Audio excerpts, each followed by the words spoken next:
because I'm in Alberta, I always look at these things through a very Alberta-specific lens. But the Wild Rose and the PCs, they were both accused of vote splitting, and then Rachel Notley was able to run up the middle and win election back in 2015. How do you address concerns and accusations of, well, you're just going to bleed votes off the federal PC or the federal Conservative Party, and for that reason, you're actually helping Justin Trudeau? I'll tell you how I would address that. Justin Trudeau's going to win anyway, so whatever. But how would you address that?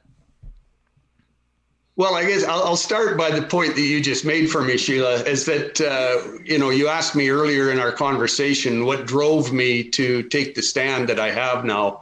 And it was the results of 2019, which very clearly reelected Mr. Trudeau and his administration, albeit in a minority government situation. But before the votes were ever got to being counted in Manitoba and west from there. So that's the first point to me. The second is that, and I've been very clear on this, I've actually, because it's come up and up many, many times over the last 6-7 months, Sheila, I've been very clear on this. I've made a number of videos that are up on our Facebook page and our website and our YouTube channel to try and communicate this to concerned Western Canadians.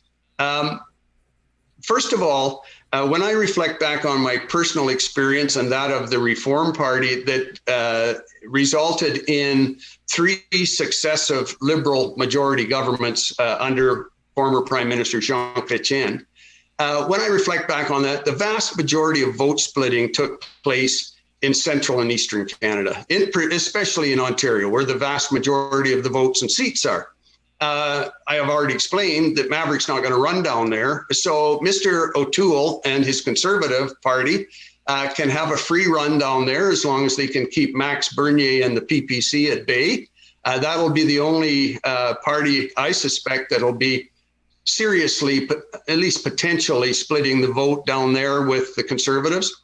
So I would hope to see a very strong head-to-head contest between the Liberals and the Conservatives in central and eastern Canada. You'll have a free run, certainly from Maverick's point of view, because we're not going to be there.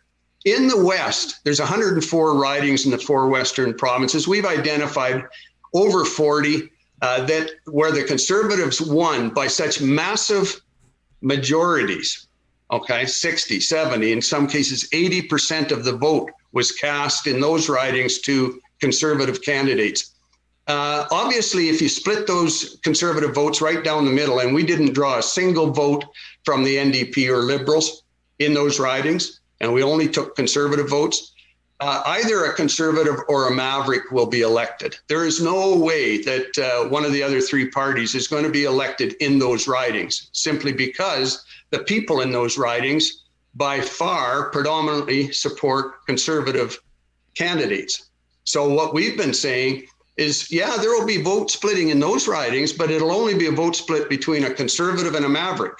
And the people in those ridings where we have the opportunity to field a quality candidate are going to have an opportunity. They can vote as they've done for over 100 years and send another Conservative to Ottawa, likely an opposition Conservative, as you just said, if the polls are to be believed. Or they can send a Maverick, which will be a true representation of their views, their hopes and dreams to Ottawa to represent them in the next Parliament. That's the choice they're going to have. In the other ridings, we're going to try as hard as we can not to contest those ridings where vote splitting might occur and a Liberal, NDP, or Green candidate could potentially win. We'll have to see when the election is, and we'll have to see how it unfolds. But at the present time, because of our infancy, our intention is to only run in those very strongly held Conservative ridings in Western Canada. You might ask where they are. Obviously, as you would have guessed, predominantly they're in Alberta. Predominantly they're in rural Western Canada.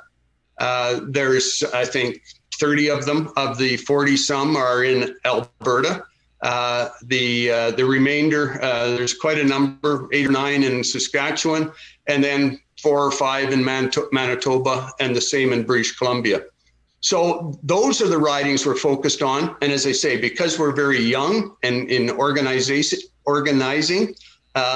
we've got, as of the moment, and it could change by tonight, we have 17 EDAs or constituency organizations, associations organized to field candidates. So we have 17. So we're a long way to go to get even to 40, Sheila. Now, would you be open to forming a coalition government with the Conservative Party if the Conservative Party was in that position in the next election?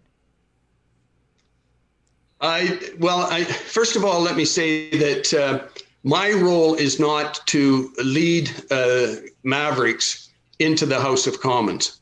I've served my time, as it were, and I'm quite happy to spend what time I have left on this planet with my grandchildren. That's what I was doing before I got involved in this. So my role, and I think the role of the majority of the board that I represent, is to lay the foundations for the Maverick Party and to give Westerners, where we can, a voting option for the next election. And then hopefully we will see a very serious generational change in Maverick. That's what we're seeking. So we would hope that candidates will come forward, including at some point in the near future, candidates for the leadership of the party. So our role is to, build the building blocks for the future for Maverick, and then turn it over to the next generation. So I'm not going to be running in the next election. So as your question about a coalition, a potential coalition with the Conservatives, is certainly premature, and it would be out of my hands in any event. But I will say this: I think it's quite natural to assume that Maverick MPs, once elected to Parliament, if it's in the best interests of Western Canada and their constituents, Maverick MPs would work very productively with a minority Conservative government. I think that's a no-brainer. If you'd like to get access to my show, as well as other great TV-style shows too, like Ezra's Nightly, Ezra Levant Show, and David Menzies' Friday night show, Rebel Roundup, just go to rebelnews.com/subscribe. That's rebelnews.com/subscribe.